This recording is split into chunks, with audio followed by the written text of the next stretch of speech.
Okay, so here's a lesson for section 3.5, applying the normal distribution. Before you watch this video, make sure you have a good understanding of section 3.4, which explains to you what a normal distribution is. So how I'm going to teach you how to apply the normal distribution is in two ways. I'm going to teach you what z-scores are and how to use z-scores to translate a piece of data to the standard normal distribution, and then use the standard normal distribution to describe that piece of data's position within its set of data. The second way I'm going to teach you how to apply the normal distribution is by using your graphing calculator. Okay? So, before I get started, just very quick overview of the normal distribution just to make sure you remember what it is. So a normal distribution, so if you have a set of data that is normally distributed, it has the following properties. 68% of the data in the normal distribution will be within one standard deviation of the mean. So the mean is in the middle. You'll notice in the middle at the mean, that's also where the mode is occurring. That's where the highest frequency is. Okay, and about 68% of the data is within one standard deviation of the mean. Okay, 95% of the data is within two standard deviations of the mean, either up to two standard deviations more or two standard deviations less than the mean. And 99.7% of the data is within three standard deviations of the mean. That leaves 0.3% of the data to be outside of three standard deviations of the mean. So I go over that in more detail in the previous lessons in section 3.4. So if you're having trouble understanding what this diagram is representing, make sure you go back and look and view the video for section 3.4. And this is just describing what I just said, but in words here for the normal distribution. The mean, median, mode are all in the middle. They're all equal. Okay, they're all right here. Here's our mean, median, and mode. It's shaped like a bell. Okay, so it's mound shaped. It approaches 0 at the extremes, and we talked about this. 68% of the data is within one standard deviation, 95% within two, and 99.7% of the data will be within three standard deviations of the mean if the data is normally distributed. And the area under a curve is equal to 1, and that represents 100% of the data. So, for example, between one standard deviation less than the mean and one standard deviation more than the mean, the area under that curve would be 0.68. which would mean that 68% of the data is within one standard deviation of the mean. And also, just a quick reminder, here is the notation for how a normal distribution, a data set that is normally distributed, this is the notation we'll use to describe it.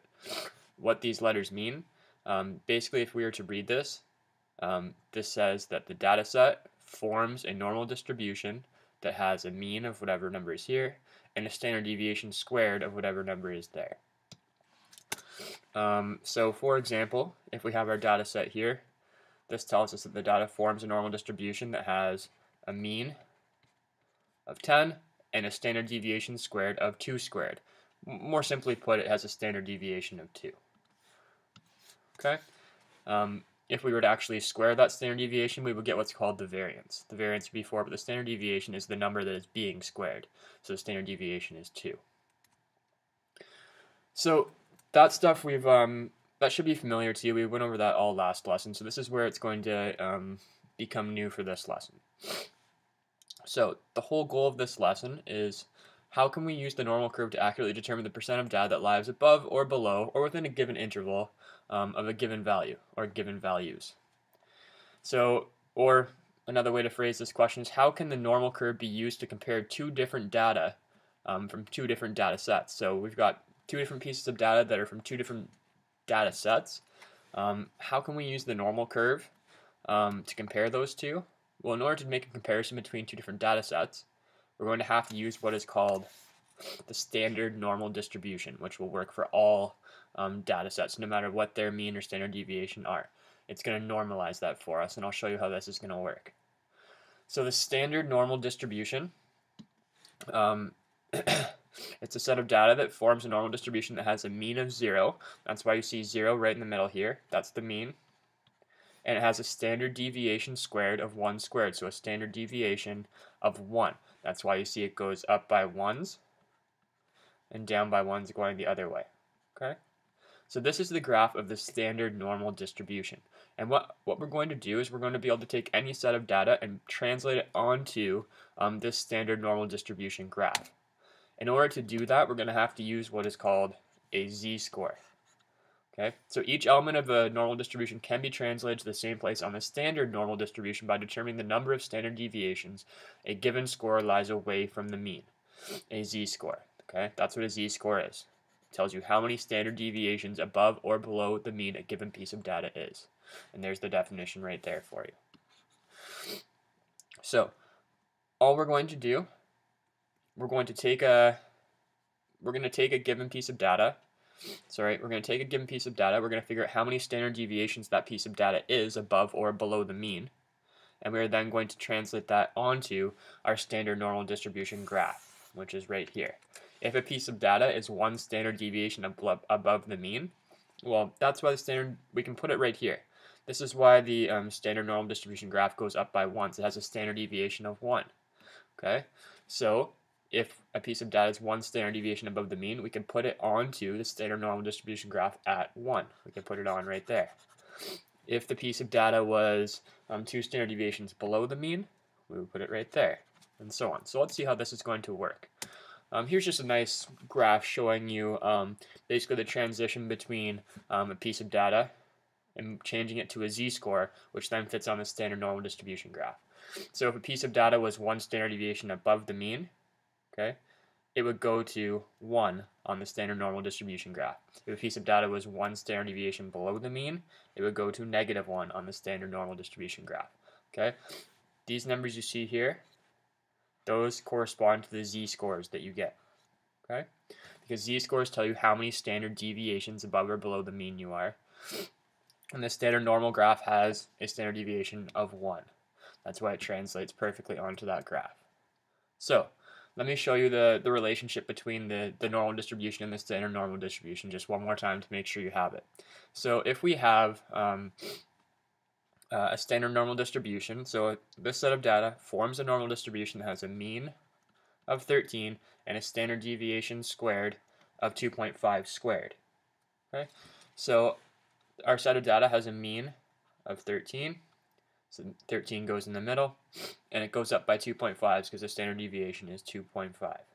So we'd have 15.5, 18, 20.5, and so on. Okay, and then to the left, 10.5, 8, 5.5. Now, show the position of x equals 10. So 10 is a piece of data in this data set. We want to show the position of x equals 10 on our normal distribution that I've drawn here. So x equals 10, it would be roughly right here. That would be x equals 10. So that's the position of x equals 10 on that normal distribution. And there's a nicer diagram for you. This shows it a little more neatly for you. Now what we're going to do, we're going to show the position of x equals 10 on the standard normal distribution graph. So in order to do that, we're going to have to first calculate the z-score for x equals 10. Because the z-score is going to tell us how many standard deviations above or below the mean this piece of data is within this data set. So what I'm going to do to calculate the z-score, I'm going to use the z-score formula. So for the z-score for x equals 10, the formula is I take my piece of data and then I subtract the mean of the set of data. That'll tell me how far away from the mean the piece of data is. I then divide it by the standard deviation of the set of data, which will then have the z-score tell me exactly how many standard deviations the piece of data is away from the mean. So let's plug in what we know. Here's our x. So 10 minus the mean. Our mean is right here, 13. So 10 minus 13. Divide that by standard deviation, which is right here, 2.5. Okay. So I'm going to have -3 divided by 2.5. And that's going to give me -1.2. Now what does that -1.2 mean? Keep in mind, as z-score tells you how many standard deviations above or below the mean you are, this negative right here, this negative value, okay, a negative z-score indicates that the value lies below the mean. So because our z-score is negative, we know it's below the mean. So it's 1.2 standard deviations below the mean. So I've written a nice sentence here that explains that. X equals 10 is 1.2 standard deviations below the mean. So if I was to put that on the standard normal distribution graph, remember the standard normal distribution graph has a mean of 0, so 0 is in the middle, then standard deviation of 1, so it goes up by 1s, and down by 1s to the left. Negative 1.2 would be roughly right here, so there's z equals negative 1.2. And if we compare that position on the standard normal distribution graph to the position of x equals 10 on our original normal distribution graph, you'll notice it's in the exact same position. Okay, so that's how it translates between the normal curve and the standard normal curve. And once again, here's the picture of the standard normal curve, but we use the z-score. Okay. Just another quick example of calculating z-scores. If we have a data set, so the data set forms a normal distribution that has a mean of 14 and a standard deviation squared of 4 squared. So our mean is 14. Our mean is 14, and our standard deviation is 4.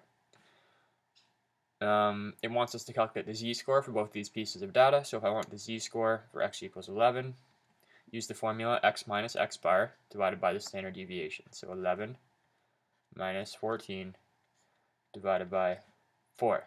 So I'll get negative 3 divided by 4, which is negative 0.75. The fact that it's negative tells us that it is below the mean, and it is precisely 0.75 standard deviations below the mean. Now, how about for 21.5? So to calculate the z-score for 21.5, all I have to do is that piece of data minus the mean of the set of data, and then divide that by the standard deviation. So I'm going to get 7.5 divided by 4, and I'll get 1.875.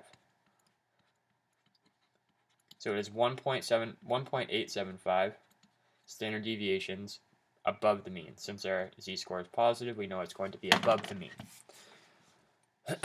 Okay. Now that you know how to calculate z-scores and you know what z-scores mean, you know they tell you how far above or below the mean a piece of data is within its data set.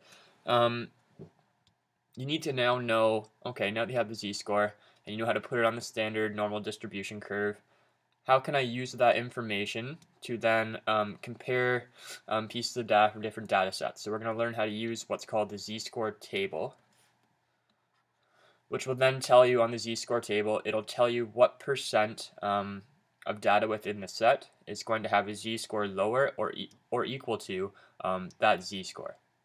So let me just bring up a z-score table here. And you can find a z-score table anywhere. Just Google ZScore Table and you'll be able to get one. I'll also post one on jensenmath.ca as well. So here's the ZScore Table. Okay. Let's just do a quick example just so you can see how the ZScore Table can be used.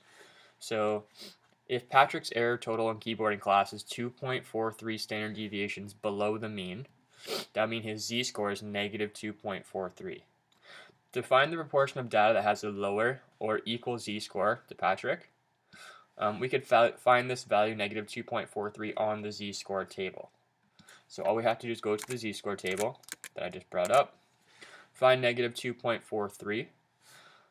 So go down the left side to find negative 2.4, which is right here, and then go across until you find, you need the hundredths column to match up with the 0.03 that is right there. So negative 2.4 go across to negative 2.43, and here's our value right there. I'll just highlight it. Negative 2.43 is 0.0075. See if I can zoom in on that for you.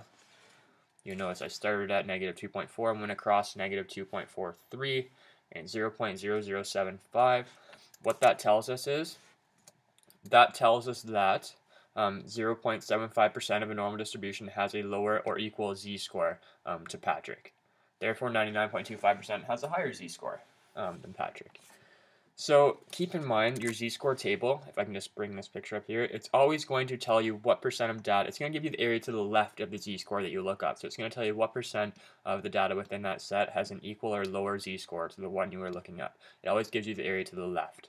If you are looking for the area to the right, you're going to have to do 100% minus the percent that's to the left.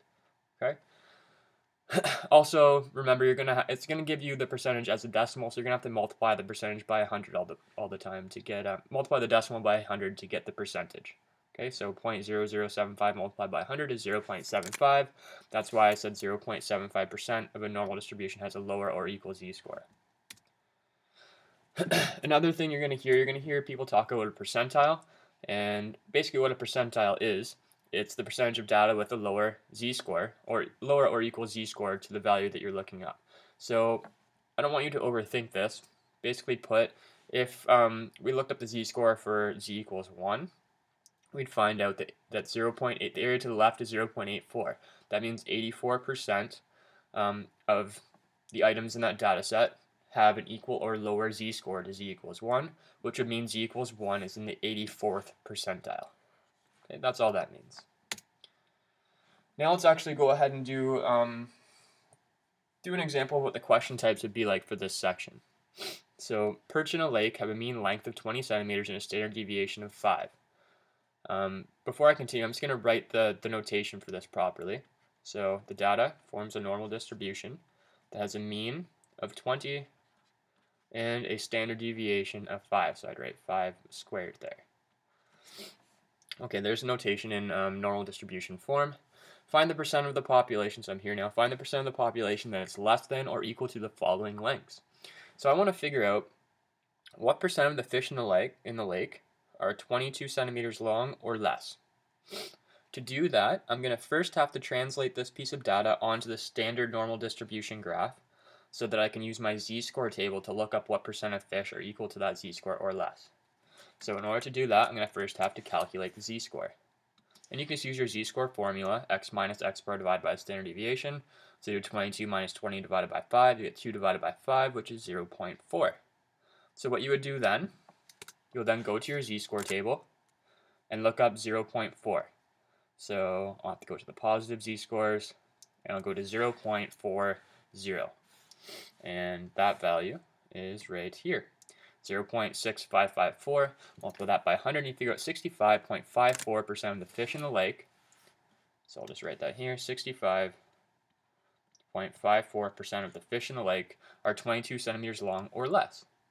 So if we round this percentage, when we do percentiles, we'll just round it. This fish would be in approximately the 66th percentile. If I was to, I probably should have shown you this position on the normal distribution, standard normal distribution graph first, but if I was to show you the position of z equals 0.4 on this graph, that would be roughly right about here. Okay, that would be z equals 0.4. And what we did was we found the area to the left because the question asked us to find what percent of the population has a less than or equal to this length of fish. Less than or equal to is to the left. So we want to figure out what percent of fish have a z-score less than or equal to z equals 0.4. So we found the area to the left on our curve. And that's what the z-score table tells you. It always tells you that the area to the left. Part B. Okay, what percent of fish in the lake are 16 centimeters long or less? So in order to do that, we first have to translate this onto the standard normal distribution graph by finding the z-score. So do 16 minus the mean divided by the standard deviation, and you get negative 0.8. So all you have to do, the position of that on our standard normal distribution graph, negative 0.8 is roughly right here. And we want the percent to have a z-score equal to that or less. So we're going to have to find the area to the left of that. So we want the area to the left, and that's what the z-score table will tell us if we look this up on the z-score table. So if I go to my z-score table, I want negative 0.8, so I'm going to go to the negative values. Negative 0.80. So keep in mind this is the 0. When the hundredths value is 0, you're going to do the first one here. So negative 0.80 is right here. 0.2119, that means 21.19. 21.19% of the fish in the lake are 16 centimeters long or less, so this fish is roughly in the 21st percentile. So the z-score table told us that the area here to the left was 0.2119. 9. That told us the area. We translated that to percentage by multiplied by 100. And this position here, we calculated the z-score for a fish of 16 centimeters. We calculated that to be z equals negative 0.8. Another example, okay, let's do a fish that is 28 centimeters long. Same procedure. We're going to need to translate that onto our standard normal distribution graph by finding the z-score, 28 minus 20 divided by 5, and we get 1.6. So 1.6 on our standard normal distribution graph would be roughly right here. And we want the percent of fish that are that long or less. So what we're going to do is we're going to find the area to the left, which is what our z-score table tells us if we were to look this value up on our z-score table. So here is z equals 1.6. Look that up on our z-score table. When we find 1.6, go to the positive values. 1.60 is right here, 94.52%. So it tells us that the area to the left of z equals 1.6 is 0.9452, which means that 94.52% of the fish are 28 centimeters long or less. So this fish is roughly in the 95th percentile. Let me give you another example here that's a little bit different than the other ones that we just did. A fish that is 4 centimeters long. Once again, calculate the z-score. So 4 minus 20 divided by the standard deviation, which is 5. And we'll get a z-score of negative 3.2. So that means it's 3.2 standard deviations below the mean, and that's not even on our graph here. That's over here, negative 3.2. If you remember back to the beginning of our lesson when I went over general properties of a normal distribution, you know 99.7% of the data is between or within 3 standard deviations of the mean.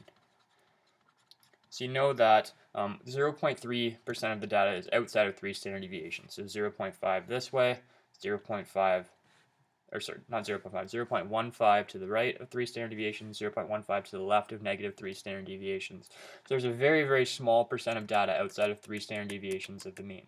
So if you get a z-score that is less than negative 2.99, meaning it's at negative 3 or to the left, because it's such a small percentage that it's out there, we will just simply round that to 0%. Okay? If you get a z-score that is at 3 or greater, because there's such a small percent of data that is greater than 3 standard deviations away from the mean, you would then say that 100% of the data would be equal to or less than that z-score. So if you have a z-score at negative 3 or less, because there's such a small percentage to the left there, we would say that 0% has a z-score equal to that or less. So z-scored negative 3 or lower, 0% has a z-score equal to that or less. Z-score 3 or greater, 100% has a z-score equal to that or less. So in this case, because our z-score is negative 3.2, negative 3.2 is less than negative 2.99, therefore 0% of the fish in the lake are 4 centimeters long or less. Okay? Keep in mind that's a rounded value. There might actually be 0.00 something, but we round that to 0%. Now I'm also going to show you how to do all the questions that we just did using your TI-83 calculator. So what you're going to do, all you have to do is use the command normal CDF on your TI-83 calculator. You then give your calculator, you need to give the calculator your left and right boundaries for the area under the curve that we're looking for. Left boundary, comma right boundary, and you need to tell your calculator what the mean and the standard deviation of the data set is, so that your calculator could then translate the data onto the standard normal distribution graph and find the area for you between your boundaries. If you have already calculated your z-scores, you wouldn't have to tell your calculator the mean and standard deviation of your data set, because your calculator would know that it knows that a standard normal distribution graph has a mean of 0 and a standard deviation of 1. So all you would have to tell your calculator is the left boundary z-score and the right boundary z-score, and then it would be able to calculate the area under the curve between those boundaries. So you have two options. If you want to calculate the z-scores and then just use those as your boundaries, you can use that function right here. If you don't want to calculate your z-scores and just go right to the answer, you can use this function right here. They're both the same function, it's just a matter of what you input into the calculator. So let me go back and show you how we could have done these examples using the calculator. So our first example here. we wanted to figure out the percent of fish that had a z-score, or sorry, that had a length of 22 centimeters or less. So on our graph, we wanted the area to the left. So what we wanted to do, if you think about it, let me get rid of, let's see if I can ungroup this. Okay. Because now, actually, yeah, okay. Because we are no longer going to use the standard normal distribution graph because we can get our calculator to do the z-scores and everything for us. So the mean of this data set was 20, and it had a standard deviation of 5. 25, 30, 35, 15, 10, 5. Okay. This point now is x equals 22 for this example. Okay. And I wanted to figure out what percent of fish have a length equal to x equals 22 or less. So to do that, you could use the calculator function. Let me bring it up here. You could use this calculator function here. Normal CDF, -1 E99, 22, 25. Let me explain to you where those numbers come from. So the first two numbers you input into your calculator are going to be your boundaries for what area under the curve you want to find. You'll notice the first number is going to be your lower boundary or your left boundary. The second number is going to be your higher bound, like your higher limit or your right boundary. For this standard normal distribution graph, or for this normal distribution graph, sorry, there is no left boundary. Technically, this graph goes on forever, getting closer and closer to 0. So since this graph goes on forever, our left boundary is going to be what we call negative infinity. And how you type that on your calculator is -1 E99. That's going to give you an extremely, extremely small value. Okay, extremely negative value. Okay, so it's going to be -1 times 10 to the 99. That's what that'll mean for your calculator. So it'll give you a very, very large negative value, if you know what I mean. Our right boundary is 22, so that's why we use 22. You then tell your calculator what the mean of your data set is and what the standard deviation of your data set is, so it knows where it would be on a standard normal distribution graph. So let me show you how that works on your calculator. Let me just bring up a calculator here for you. Okay, so to access the normal CDF function, what you're going to do is you're going to press second and then vars, and that'll bring up different distribution types. You're going to go down to normal CDF. You're going to input negative infinity, which we do -1. E is above the comma, 99. You're then going to tell it the right boundary, which was 22, comma, the mean of your data set, which was 20, comma, the standard deviation of our data set, which was 5. And then basically our calculator will tell us the percent of data that is between negative infinity and 22 for a normal distribution that has a mean of 20 and a standard deviation of 5. And we'll press enter, and it'll tell us 65.54% of the data will be between negative infinity and 22 for that normal distribution set. Okay? And that's exactly the answer that we got using z-scores. So you can do that. Another example, if you've already calculated your z-scores and you don't want to have to, actually let me see if I can erase all of this here. It's getting pretty cluttered. Actually, I guess I didn't have to erase the top there. But let's say you've already calculated your z-score.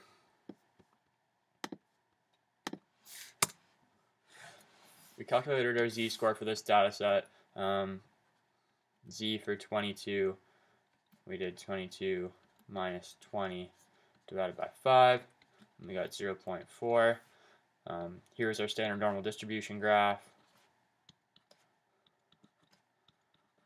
This was z equals 0.4, and we wanted the area to the left because we want to figure out what percent is a z-score equal to that or less. If you didn't want to use your z-score table, you can instead use your calculator using your z-score. You'll do it similar to what we just did using the normal CDF function, but instead of telling your calculator the mean and the standard deviation, you don't have to do that because you're now using z-scores. and z-scores take into account the standard deviation and mean of the data set. So all you have to use, you could use this function up here instead. So instead of the right boundary being 22, we're now going to use the z-score that's associated with that piece of data, which is 0.4, and the left boundary, since this graph continues to the left forever, is still going to be -1e99. But you notice you don't have to type in the mean and standard deviation after you do the left and right boundary because we're using z-scores. So once again, we could use second vars to bring up distributions, normal CDF, -1 E99. We use that in place of negative infinity, comma, 0.4. Close your bracket, enter, and it gives you the same percentage. So now I guess now you have three ways of doing this. Calculate the z-score and use the function I just put in, or calculate the z-score and use the ZScore table, or don't even bother calculating the z-score and just use the first normal CDF function that I showed you. I think what most people tend to do is just use the first way I showed you on the calculator. That way you don't have to calculate the z-score. You can just type in the boundary, left and right boundary, then tell your calculator the mean and standard deviation of your data set, and it can calculate the percentage for you. So I think that's what I'll show you for the next ones as well. Okay, so let's see if I can change these numbers here for you again. Okay, so once again, the mean of our data set was 20, and it went up by 5s.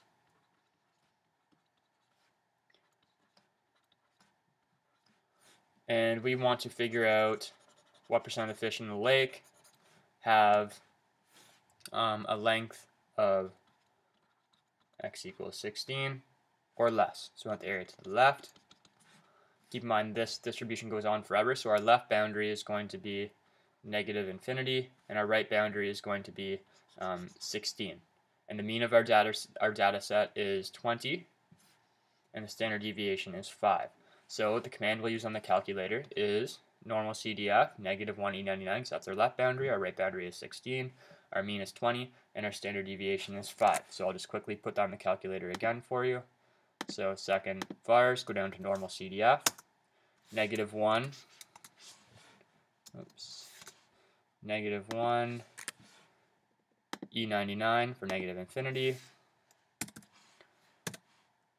comma, our right boundary is 16, comma, the mean is 20, and our standard deviation is 5, and then the calculator will give you the percentage, and we would get 21.19 if we round it, which is the same percentage that we got using the ZScore table.